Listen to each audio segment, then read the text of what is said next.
she came back and said Jesse Metcalfe, and I went, oh, he's constantly writing notes and adapting and changing. He has his script with him. He's like, no, no, I think I'm fine. I'm like, no, put your thermals on. The mess that you see, it looked really great. We're fatigued and we're tired and we're cold and we're wet and stuff, but we're all coming together and making an amazing product.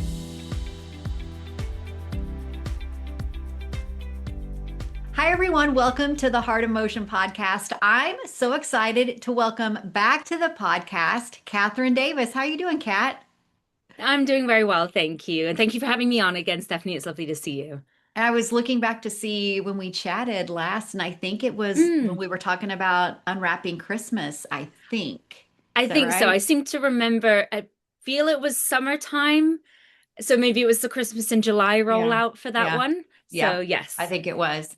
And you and I always like to ask, like, are there other projects? And at the time, you had hinted about one with Lifetime, and that one was Mhm. with Jonathan Stoddard, right? Is that the one? That's correct. Yes, that is correct. But So, but we didn't talk about Summer Sparks, which is out mhm. now on the Roku channel. So when we visited, had you already filmed Summer Sparks?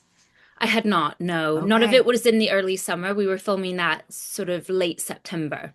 So Okay. that was a nice little surprise that came through from my agent. I was like, "Ooh, a movie." It's always a lovely surprise when I get the email from my Yeah. agent saying, Here's something. Do you want to do it?" So, yes, it hadn't happened at that point, but this movie, Summer Sparks, was filming, yeah, end of September into October. So we were kind of fighting a little bit the autumnal change of the leaves Ooh, throughout, yeah. but I don't think you could tell. No. Like the Mm-mm. crew and like the director of photography and his entire camera team did a really great job of disguising and cheating. I mean, autumn in Ottawa, where we were filming, is stunningly gorgeous. Like the colors that you see, it's just we couldn't have it for a summer film. So Got it. Got it. the Yeah. tricks of the trade they had to pull out there and be like, yeah, let's cheat this way and do this so you can't see that. Always making the tricks happen. Yeah, Always. So always learning for me. what was it about this project that you're like, okay, I'm really excited that to do Summer Sparks? I mean, was it called Summer Sparks? I don't know, but what made you excited to do this project? It was not called Summer Sparks. That came through, I think that came through when I was in the UK in January. I was working on a project and then my agent emailed me and that was in the title, Summer Sparks. And I was like, Yeah. what's that? So I had to be, oh, that's the new name of the film. Because quite often that what you film as, like the working title, will get Yeah. changed by the studio as it gets closer to release dates. So I really enjoyed it's very, very heartwarming script, but it's also different because it's a much more of an ensemble piece. Hmm. Because it's following the two families, the camp, the friendships that are evolving between the kids, and the relationship between mom and daughter, and the relationship between Adam and Ben, so Jesse and Max, and then the relationship between Monica and Adam. So there was a lot going on in the script which made it really interesting, and then all throughout the undercurrent of the script too is this cooking competition. So it's sort of like these characters that are juggling multiple balls with family life and, figuring out how to adapt and change and help one another and foster each other. And at the same time, we're trying to, compete and cook and throughout the length of the competitions as they go with, the first one for Monica's family, they're not quite, they're a bit fragmented, they can't quite figure it out, and then they get more and more cohesive together. Yeah. And so I found Yeah. that journey really interesting. Yeah. And then as soon as I knew it was Fireside Pictures, which is an amazing company out of Ottawa that I've worked with twice before, Unwrapping Christmas was actually one of the projects I've done with them. That was a yes, sign me up. And then Jesse Metcalfe, and I was like slightly intimidated by the idea of working with him because of his resume and the caliber of work that he's done. I was like, me? Is it slight imposter syndrome? I'm like, me? Yeah. I'm working with Jesse? Really? You have a lot of faith in me, sort of thing. So But you that didn't was another know thing. you didn't know Jesse was your co-star when you got the project. Is that true? I can't quite remember the The process order of because things?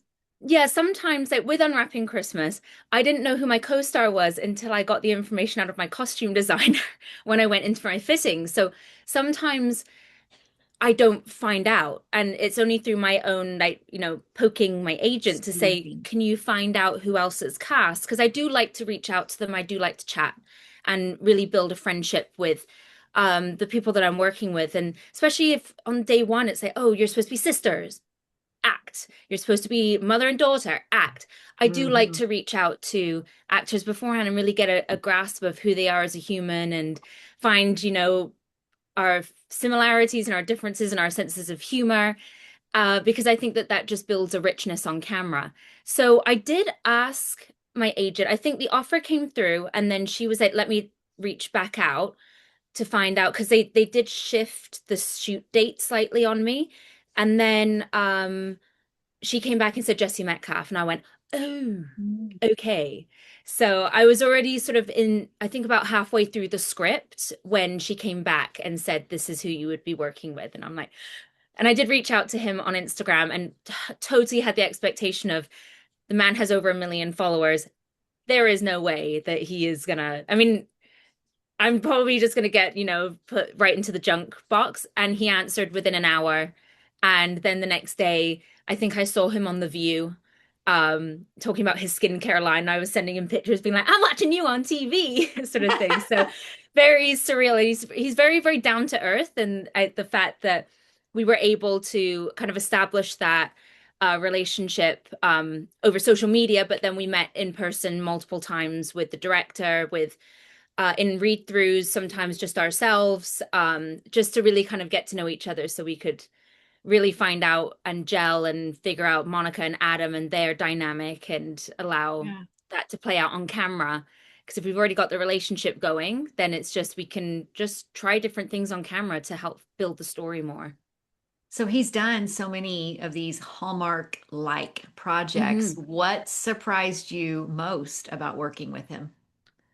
Um, he's One thing that I've learned from being in this industry, and Unwrapping Christmas really showed it to me, that I thought, like, I'm like, I have a process and it seems to be working, so don't break your process. Yeah. But then when I was working with like Cindy Busby, Natalie Hall, Ashley Newborough, when we were working on set, I was just like, oh, we all have the same approach to the work.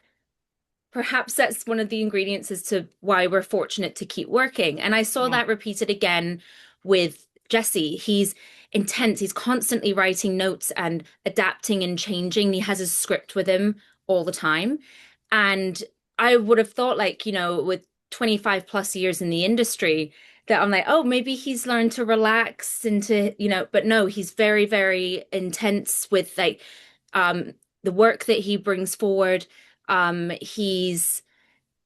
He's constantly trying to, yeah, reconfigure things on the fly because these movies shoot so quickly Yeah. that you really have to, if you want to make a decision for your character, you have to do it. And if you're not right, that's what the director's there for. But yeah, he's constantly reworking things, but he's also got, along with that intensity, an amazing sense of humor that I would turn around and he's playing hacky sack with the two boys, Lucian and Max. Yeah. So he also has this great sense of humor. He was we were bad. We were basically the children on this set. We this one night it was quite dark when we were filming and we were just trying to like scare the two boys on set while they're doing setups that we're not supposed to be working per se. But yeah, it was me and Jesse working together to kind of like try and jump up in a window to try and scare these two boys. So he's all down to have like, yeah, a lot of fun and but he's also very, very professional and intense in his Yeah. work as well. So Yeah. I admired that because it's I think it's the marker of why his career has continued Mhm. for so many years. So I can often working with actors in this, and when I see their work, I'm like, oh, I work very similarly. It just confirms. I'm like, okay, we're all doing the right thing, and we all want Yeah. the same for these projects. And yeah, he's produced, he's directed, he's just yeah, multifaceted, creative, really, and so that was like really incredible to see in person. I felt like I was getting like a master class sometimes, and him on camera. I watched a couple of times when they were framing up with him. One scene was him and Max working, and it's just the subtleties of his work and his stillness and his like a way he locks in with someone on camera was really beautiful to see. And then there was a fun scene where they were framing up quite a close up on him. And of course, he's a gorgeous man, gorgeous man. And they're framing up with him. And I'm looking at the monitor and I was like, oh, cool, because I didn't realize at the time the aesthetic they were going for, which was kind of a play on a Western Mhm. scene, like the Yeah. Clint Yep. Eastwood close up like this with the scowl, and then you see the hands and stuff. And it was a really fun scene. It was my favorite in the edit of the film. And so they're doing this frame up on him, and I was like, that looks so cool. And then Marnie, the director's like, well, you're up next. I'm like, okay, that's so. How am I supposed to like? How can I match that? It's Jesse Metcalfe. Oh, okay, I'll try, sort of thing. So yeah, it was a lot of fun working with him. You shared with me the last time that you and I visited how much of a learner you are when you're working, how you're always Mm. trying to improve your craft. What's something that you took away from working with Jesse? I think it was the intensity of locking into like, watching him in those frames. Hmm. And I know how much work he did, how much prep he did. And then he just sort of relaxes and lets loose and just allows himself to really connect to the other human that he's working with. Yeah. And it's not that in the prep that he does, he throws away things because a lot of the work of an actor, you do it on your own and you're preparing. And I learned this at theatre school as well, is that you prepare as best as you can. Of course, you don't know exactly what the other actor is going to give you. You're just sort of working within the skeleton of the script itself. Yeah. But it provides with you in rehearsals for theatre a scope that you can work within. And within that scope, I think for acting for plays, you play within that scope because Mm. you've rehearsed it and you've found it in the rehearsal process, which is a very safe space to find it in. And so every performance should be slightly different because you're a different person every day. The person you're working with has had a different experience every day. So you're kind of able to adapt and change within that scope. For these movies as well, there's that you have to be your reaction has to be a lot more centered on the other person. I guess the best way to say it is I find that TV film is a lot more of reaction. So you can almost Mm-hmm. take theater as momentum. So it's like you have Hmm. to keep it going. It has to be Yeah. pace. With Yeah. TV film, you can at times, without slowing too much stuff down, allow someone to react off of someone, to allow someone to affect you. And I Got it. saw that firsthand with Jesse. And Mm. I've done it myself, but always been like, don't be indulgent, don't take too long because they've got a movie to film, they've got to get everything right. So it's sort of like I allow an actor to affect me, and I go, oh, okay, well, I'm going to do that sort of thing. And with Jesse, I was seeing him do it. So again, it's always like confirming, like, yep, I'm doing it right. Got it. Got And it. his stillness for sure is something I struggle with on film. So being able to see it. Mm. And I love learning behind the camera too, because we don't get to spend much time there. And so I'm always curious about like how they light what they're looking at when they're seeing the monitor and all those red and blue lines. I'm like, what is this sort of thing? Because I have a desire down the road to produce myself. And so I want I to was gonna learn ask. all. Yeah. Yeah, I I'm want to like, learn like I all know what this aspects of sounds it. like. Yeah, I feel like if you have a general understanding or I guess like an appreciation for the work that all of these professionals do, Yeah. it gives you that much more. I just find that I like to build respect for everyone. Every single person is Hmm. an important ingredient on a production, and without them, we don't get a film. Yeah. And I'm not sure that there is always enough appreciation for people that make the movies happen behind the camera. The ones that when we're on a break, in between camera setups, they're going constantly. And these crews work incredibly hard and they have their own, expectations and professionalisms that they want to put forward. And I think altogether it just ends up making a gorgeous product, which I think Summer Sparks was. I think it was, Yeah. as Jesse said, this is so darn cute. I think it was a very sweet film. It was really sweet, but and it was good because I feel like, you've got Monica's family, you've got Adam's family, there's this competition going on, but there's good reality to it. I mean, the families were very believable. Monica, she's the mother, she's got these two kids, they're going away together. What do you think audiences who haven't seen the movie when they watch it, they're going to relate to as parents about Monica's journey with her kids because it was really fun to watch. Yeah, I think, thank you. I think parents will certainly relate to the fact that we're in such a fast-paced world now that everything they we have such high expectations for speed. You know, you send an email, you're like, how come they haven't replied? Yeah. And I think because we're so caught up in like the quick moving gears of life that we forget to check in and connect with people that we love most and Yeah. that are there as our foundational support. And when things go wrong, they're the ones that stand with you as a rock. And I think that what parents may see and understand of Monica's journey is her trying to connect, because her connection with her mum would be different. It's generational. It's just a different time before cell phones, before internet. We think internet, not that old. Before like social media and everything took over. Because social media in that strange way of it being able to connect everyone has disconnected us more as a society. And it's like, oh, we'll bury our heads in our phone rather than Yeah. actually talk to the person that's sitting on the bus, kind of thing. Yeah. Yeah. So I think that parents will understand where Monica struggles to connect. So therefore, she goes to the camp to try and recreate these nostalgic moments that she shared with her mum. But I think on the other hand of her trying so desperately to connect with her kids, she's almost like too controlling and she's too um I guess intense in her hold of like, we have to recreate this, that she needs to learn, and that this is through Adam, this is through Jesse's character, to let go Yeah. a little, especially when it comes to her daughter, Hannah, is that, like, let the reins loose a little bit, allow this child to form into the person that she is going to become and is meant to be.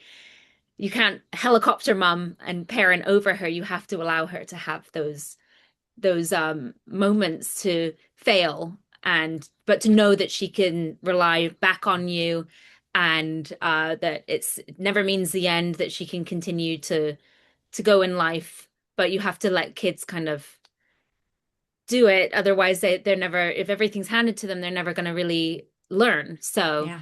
Yeah. yeah, I think that would kind of, that all round theme of pushing to reconnect and letting go. And I hope that it just inspires some families to maybe no cooking involved necessarily if you guys aren't cooks, but certainly over the summer, I hope that it gives people a chance to think like, yeah, what can I do with my family that will really just reconnects us again? I love that, Monica and Adam and their families are kind of pitted against each other in the Yeah. competition, but yet it's Adam who really pushes Monica to kind of let those reins go a little bit. Like they're good for each other. There's the competition, but through Hmm. that they learn, no, we can actually give each other good advice in raising our own kids. That was something that really Hmm. stood out to me. Yeah. And we're sort of like the mirrors for each other. They throughout the film, I think that Monica really tries to uplift and confirm to Adam what a great job he's doing, Yeah. given Yeah. the tough circumstances that they've been through. And so they have that good counterbalance. Absolutely.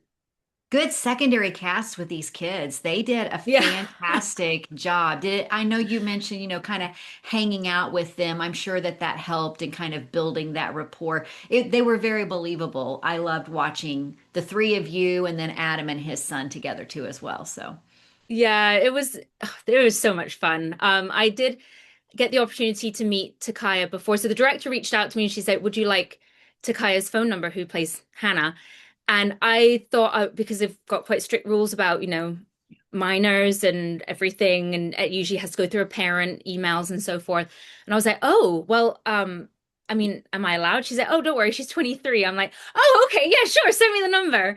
And she's a musician as well. So I was listening to some of her music before I met her, and she's got some beautiful lyrics in one of her songs. And then I just had a meeting, I think it's probably our third meeting with Jesse and our director.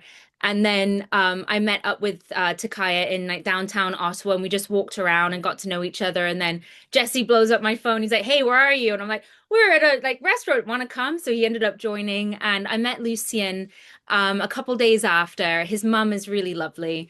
I ended up going to like this Halloween themed farm with them, and they've got like different themed scare areas and everything. And one thing I learned is that me and Lucien are big chickens, and Takaya and Max, I don't know if they've just been had the adrenaline frightened out of them. They do not react. They were sort of walking through these themed areas, and I'm clutching Takaya by her backpack, being like, "Don't let me go, don't let me go." And me and Lucian are just, yeah, screaming at everything. And these two, like, Max was like literally walking ahead in Yeah. these themed rooms and going like, because it's all actors, other actors are trying to scare you. And he'd walk in and goes, "I can see you." And I was like, "Yeah, good, good, go, Max. Like, point them all out so I know what's coming." So yeah, those moments were great. We spent a lot of time chatting in between takes when the boys weren't tutoring as much as they can't get away from school entirely. It's not quite summer Yeah. camp. They have to do Yeah. their tutoring.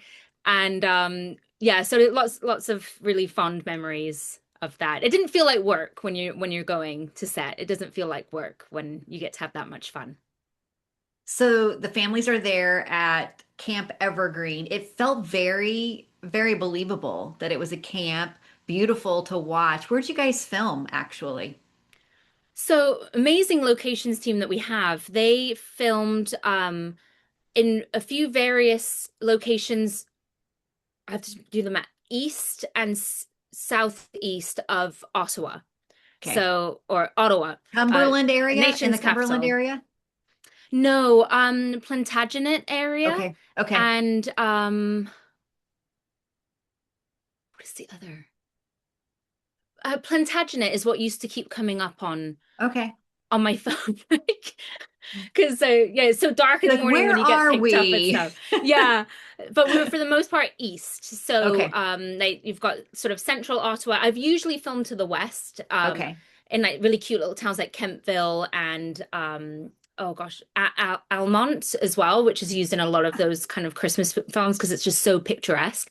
Yeah. But this one I was mostly to the east, so it was yeah, we worked in a beautiful wedding venue that served, they had that big barn, so that was all fitted out for the actual cooking scenes itself. We also they had that little island that we go to across the bridge at the end. We also filmed at a national park, I suppose, which had no cell phone service, so heaven knows actually where it is in terms of maps, because you just had to kind of go, I think it's this way by the Yeah. time you were pulling in. So that played the frontage. It's an old mill and it's on the river, so that played quite a few areas. And then the cabins that we stayed at itself is a private um farm. I don't know, technically a farm, private estate, I should say. But those are actual cabins. They weren't purpose built. They were actually there. So we were Got it. using those, and they're very cute. I'm like, Oh, yeah. I want to come back I here want on to a come back trip. here. Yeah. Yeah. And they were on like little lakes as well. And there was like fishing, like or fish in there. And the second AD, kind of let me have like a go at fishing because she enjoys fishing on her days off and everything. So she had like Yeah. the rod and everything in her car. We're like, let's go fish in between takes. So there's a lot of cooking challenges in this movie. Talk about filming those. I mean, are we really cooking? Are we burning the steaks? Like, how could they were a lot of fun to watch. They, you know what, the editor, I kudos to the editor because they really did with the first cooking challenge with the cutting and how they split between all of the stations Yeah. and the mess that you see. It looked really great. And Yeah. truth be told, I don't think I'm giving too much of this away, Roku, but I filmed isolated away. Like I was just me, Hannah, and or Takaya and Yeah. Lucian. So we Yeah. filmed all of our stuff. No one else was there. Got So it. we're looking for eye points and everything. So like, Jesse's over supposed to be over here. The Mm. Mosers are supposed to be across from us. Um, with these kinds of films, like everything on the table that you see is set deck. So that's been like they're looking at the framing and they're going, there's a bit of a hole there. Can you fill that? And they're like the Mm. art department are filling it in and making it look messier. So I don't think I'm giving too much of the magic away of filmmaking. I think it's really cool because everything is staged. Yeah. And then very much like the wrapping unwrapping Christmas with the wrapping competitions we did, we would have different stages of the food prep. So it would be that the only nerves that come is that when it's a close up and they go, okay, and cut. And I'm like, am I actually cutting this one? Because there's only so much that you have as backup. So that's Yeah. the only stress that I feel is that sometimes I will be in the middle of like a take and then they'll go, okay, cut it. I'm like, for real cut? Yes. Okay. Okay, slice, so Yeah. yeah, we had a great production design team led by a gent called Greg and Thomas that I've worked with twice before with Fireside. So everything was already pre-prepped. We had a chef that was actually cooking or burning the food ahead of time for us as well, so that it was all staged. So Yeah. yeah, it's technical, but you kind of just say, well, hold, and then they'll move everything else in, and then you continue going, and then it's all up to an editor as to how it gets sliced and then intercut with, you know, Jesse and Max. They were filming on their own as well, but during a Interesting. massive rainstorm as well, may I add. So I think like we had some sound issues that day because it was so heavy, the rain, and it was a tin roof. So bless, I think they had to do a lot of like their voiceover after, but they did an Yeah. incredible job, and the post-production team were amazing because I had to do what's called ADR, some voice replacement because of the noise of a river or something like that. Mm. And when I actually saw the final product, I could not tell. I know I replaced it because I was in a studio in Liverpool replacing it, but I Yeah. could not tell when I Yeah. was watching the film. I'm like, wow, a really great post production team on this, and just yeah, every step of the way it's just like a big family unit, and we're all like coming together in moments where we're fatigued and we're tired and we're cold and we're wet and stuff, but we're all coming together and making an amazing product. Okay, I've got an ADR class question that's totally Mm, random. I've always wondered this because so many people talk about having to go in and do ADR. So you have to go in and do ADR. Are you just going to a studio that you're closest to? And I mean, or do you have to travel? How does that work? Because I know sometimes it's like yeah. you may be in the middle of another project and you've got to do some ADR. So how does That that was work? me. That was me with Summer Sparks. So I was in the Yeah. UK filming up in a town called city called Chester, which is up in the north, sort of closest to Manchester, Liverpool is a big Got it. hubs there.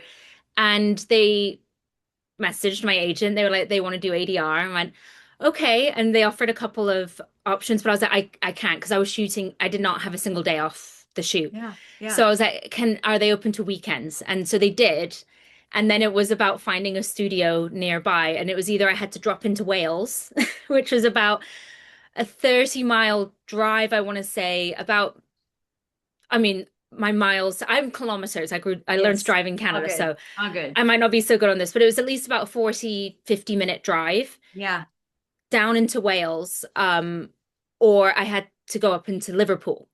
And so I ended up doing Liverpool in the end. And I ended up doing a day trip. So my brother was visiting me over from Canada as well. And then I went with the executive producer I was working with and one of her friends that was also transport. So we all just drove up and had a day up in Liverpool. Yeah. And I went Yeah. away for a couple hours and did some work. And so with ADR, they can do it to a studio and then you will be on with, I had the gent on the ground, like the technician working with me in Liverpool. And Okay. then I was on the phone with like video chat with someone in Yeah. Ottawa I working got it. as well. Okay. Okay. So yeah, it's not often like I usually do it remote from where I film because if I'm filming in Ottawa Yeah. but I live in Toronto, I will do the voiceover in Toronto, but they're on a call Yeah. with Okay. the Okay. technicians. I always wondered. You just solved it for me. Yeah. And I've So done one in what? Toronto with the director being in LA as Got well. it. Okay. And a lot of time I do it with like, video games and things, and I'll be in the studio and I've got the technician just outside of the booth with me, but I've Yeah. got calls coming in from like depending where the directors are from, like Stockholm or Bucharest, Interesting. depending on Yeah. where they're located themselves, Yeah. they'll just dial in. Okay. Interesting. Yeah. Okay, so what's something about Summer Sparks? And you've kind of given us a little bit of a hint on a couple of things. What's something about Summer Sparks that might surprise us? Maybe something that happened behind the scenes that we wouldn't know from what we saw. I Oh, mean, you did hint a little bit about the cooking and how that was set up, but is there something else? we were I guess whenever there's a bit of downtime between takes, and sometimes if the crew, depending on what department they're in, if they're not quite needed, they like to go for walks. And so one of the locations where the cabins were, um, a couple of the crew walked off during a break and came across a horse randomly in like the forest, and they were like, "There's a horse here," and I love horses, so I was like, "Where?" But I could never get enough time off to go see them. But when we filmed at that wedding venue, they have four beautiful horses that they use for, the carriage rides and things like that. But there's this one horse, I think his name was Fred or Frank. I can't remember. I feel very treacherous not remembering his name, but it was 9 months ago. He was beautiful. He's like Frisian, so he's got lots of like feathers, like the hair around his legs, he's black with like white star and beautiful long mane. And they discovered him. And so when we would have like lunch breaks, we would kind of like eat our lunch really fast, giving ourselves indigestion, I'm sure. And then we would sneak to the craft table and steal apples off the table and walk out with them like all in our pockets, like trying to be all Uh-huh. discreet. And then we would take the like golf carts and would zip through like the forest and everything to go feed the horses.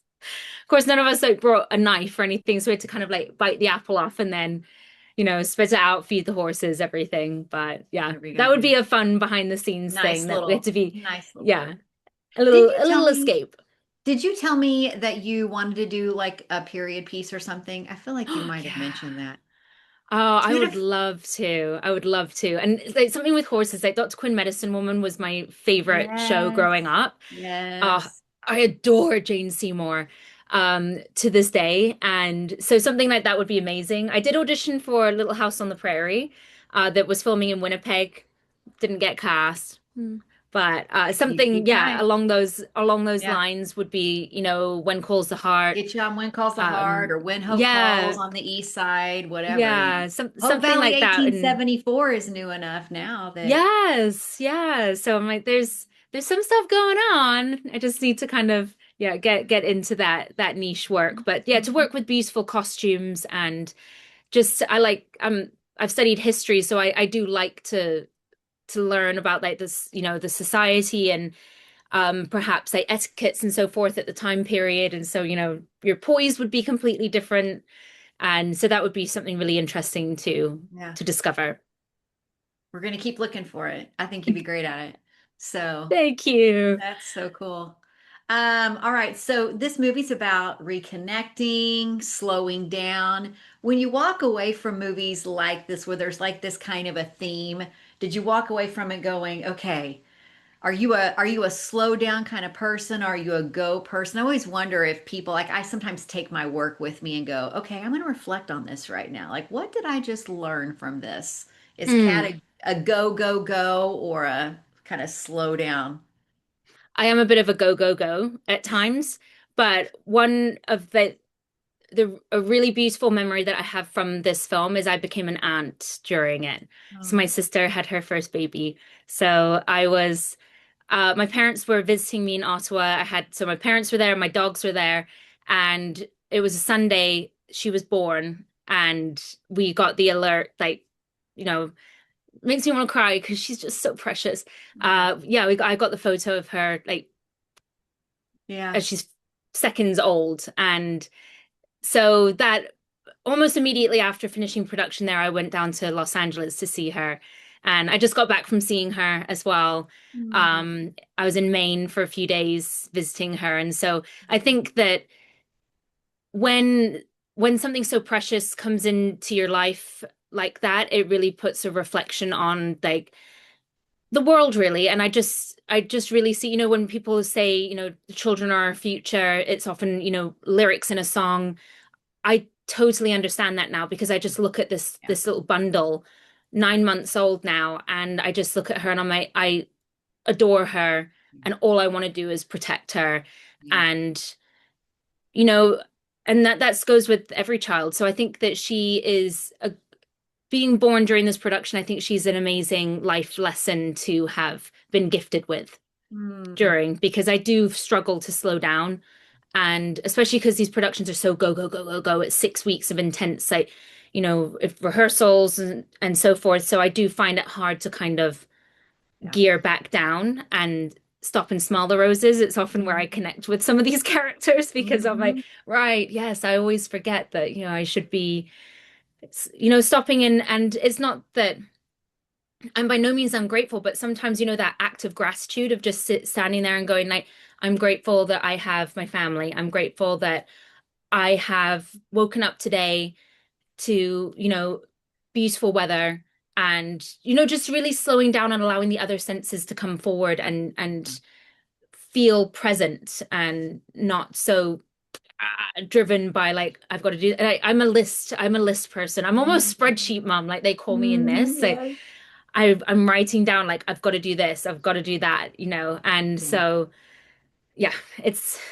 better to be able to kind of slow down. And I think my little niece, her name's Winona, she makes me, because it's like this, Yeah.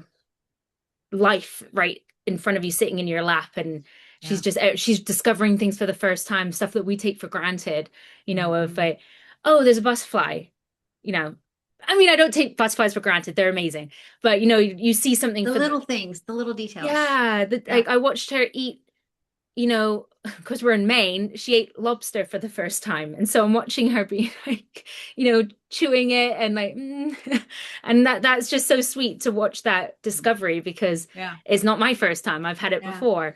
And we don't, as adults, as we get older, we don't get those first moments as often.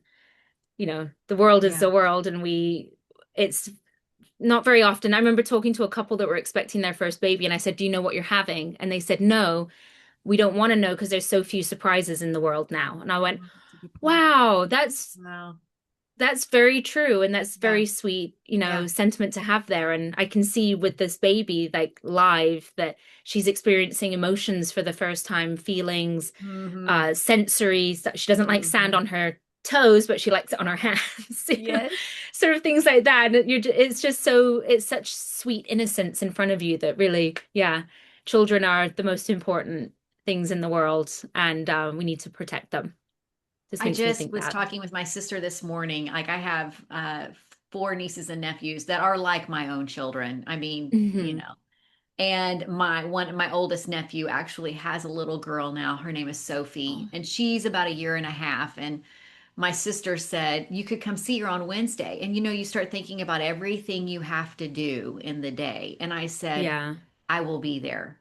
And I mean, to Good. see her, but also, like you said, to stop and just to look and just observe somebody and watch her as she's learning and just her intrigue and all of that and just enjoy the moment. So I completely, Hmm. absolutely Yeah. get it, Kat. Yeah, and I had it when I was in the UK in January. It's even further. I'm 3 time zones ahead of her normally in Yeah. Toronto to LA. I was 9 time zones ahead when I was in the UK, and there were times that I was so tired after filming for a full day, but then my FaceTime would go off, and it's my sister, and I know straight away that as soon as I slide across to Yeah. say to answer the call, it's Yep. going to be my niece's face. Yes. And she greets you. I cannot say I was this as a baby. I cannot say it because from video footage I've seen, I was quite moody. When she gets woken up, even suddenly, her first thing she does, she looks and she smiles. She's so happy and so Mhm. jovial. And I'm just like this Mhm. sweet creature. I'm like, that was not me, I don't think, as a child. I get woken up and I'm crabby.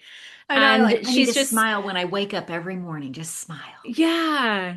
No, I don't do that. But this little child does. And I'm like, gosh, don't lose that aspect, because just everything about her is delightful. Yeah. My Yeah. sister's an amazing mom as well. Like, it's her first baby, and she's just taken it to it like a duck to water, the saying. She's very practical. They're very, very in tune with each other. And yeah, it's just lovely. And my sister has said to me, she's like, she's your baby too. So I'm like, yeah, she's my baby. Yeah. Absolutely. Very proud aunt. Okay, so bringing it back to Summer Sparks, Mm. if you could, if what's one moment I should say, because I know you can't give too much away, what's one moment you hope stays with the audience long after the credits roll? Well, there's a few in this film because there are a couple of scenes that are really lovely heart to hearts where everything kind of slows down for these characters. I have one, Monica and Hannah have one. Um, and what Monica is encouraging Hannah to do, she sort of ends up doing it herself at the end of the film too. Mm-hmm. And then there's some lovely scenes with Jesse and myself, and they were really lovely to film too because it was very dark. It was like bonfire. And aside from the odd shuffling sound, you wouldn't have known there were crew there because it's Yeah. just me, Jesse, bonfire, and darkness. Yes. And I think that in those moments, it was very cold. Poor Jesse. He's, Californian and I'm a hardier Canuck. I'm used to the kind of the colder winters up here. And I was just like, layer, thermals, thermals, thermals. I used to tell him every day. And he said, no, no, I think I'm fine. I'm like, no, put your thermals on. Wear your thermals. We had these lovely moments where we were able to connect. It's just human to human. And of course, within the scope like of our characters, but yeah, I think that those are some moments that the audiences will take away from the film. It's just those slow down, Mm-hmm. is it introspective, you know, learning but not chastising yourself for like the lessons that you have to learn where you've been maybe misfiring yourself in your life. It's just us giving one another that support and that hope moving Yeah. forward. Yeah. What do you have coming up that you can hint about? Anything? So I do. I've been very lucky so far this year and have worked on three projects. One that was in the UK. So that one, I'm not entirely sure what the title of that is going to be, but it's going to be very sweet. It has Sam Bond in it as well, Samantha Bond, who was famous for Downton Abbey. She played Lady Rosamund Yeah. Painswick, and I think it's going to be quite the feast for the eyeballs because Christmas is, of course, it's the same holiday whether America or in England, but there's just a slightly different aesthetic to how things are decorated. Like Christmas trees are a bit more haphazard in Yes. England, Yeah. and they've got dangling tinsel, and it's just a little bit wild versus North America where it's very, everything is curated in that way. And there's like, the Uh-huh. Christmas trees are, you look at the one at the Rockefeller Center, everything is perfectly placed. Whereas Yeah. in England, there is almost this charm because it's sort of throw everything, Throw it up there. throw Yeah. caution to the wind and just put it up, but it works. It's sort of Yeah. that. And I think that aesthetic is going to show in that movie Yes. for what makes that one special. And then I got back and I did almost back to back two movies with Up TV. So one is due out this Christmas, as I understand it. Um, that one is going to be sort of more along the royal theme, and there's horses. And then I filmed a sort of sequel carry on to that that's going to be out next spring. And then the one I did with Jonathan, the Lifetime, I believe is due out this Christmas. It was either we were going in the 2025 Lifetime lineup or Yeah. 2026. So Got it. the Christmas Clues or Christmas at Mistletoe Hall, depending on which title they choose to take. That'll be on Lifetime Channel this year. So either Okay. way, I'm going to be haunting your poor people's TV screens at Ah, some point with Christmas stuff. I love it. And I'm glad you've had work, like you've been able to do these projects. So that's amazing. Thank We you. can be Yeah, I've looking been for I've been you. very lucky. That's my gratitude moment again, is as much as, of course actors we always want to work and we're always paranoid about like, oh my God, when's the next project coming up? I have been very lucky. I count my lucky stars that I've been fortunate to have worked on both sides of the Atlantic this year Mhm. so far. Yeah. Well, I want to remind everybody watching and listening that Summer Sparks is on the Roku channel right now. It's sweet. It's really fun to look at the camp environment, the family dynamics, the relationship between Monica and Adam. There's so many good things in the movie. So be sure to check that out. Kat, where can everybody follow you and stay up to date on all your stuff? I do have Instagram. So my handle is at the THE underscore Kathryn, Kathryn underscore Davis, Davis. And I also have a website, kathryndavisofficial.com. So I keep that one updated as best as I can with what's coming down the pipeline. And yes, thank you everyone for listening. Thank you for having me, Stephanie. It's a pleasure to be back. It was so good to catch up with you, and I'm You excited to too. be looking for your projects coming up. So, and I want to remind everybody that's Thank watching you. or listening that there's more interviews coming. And if you like these, be sure to like it and subscribe it because that's how it gets the word out and lets everybody know about these awesome movies. So, thanks so much, Kat. Thank you. Thanks for having me and thanks for listening or sticking through this this Yes. podcast. All right. Thank Bye you. bye.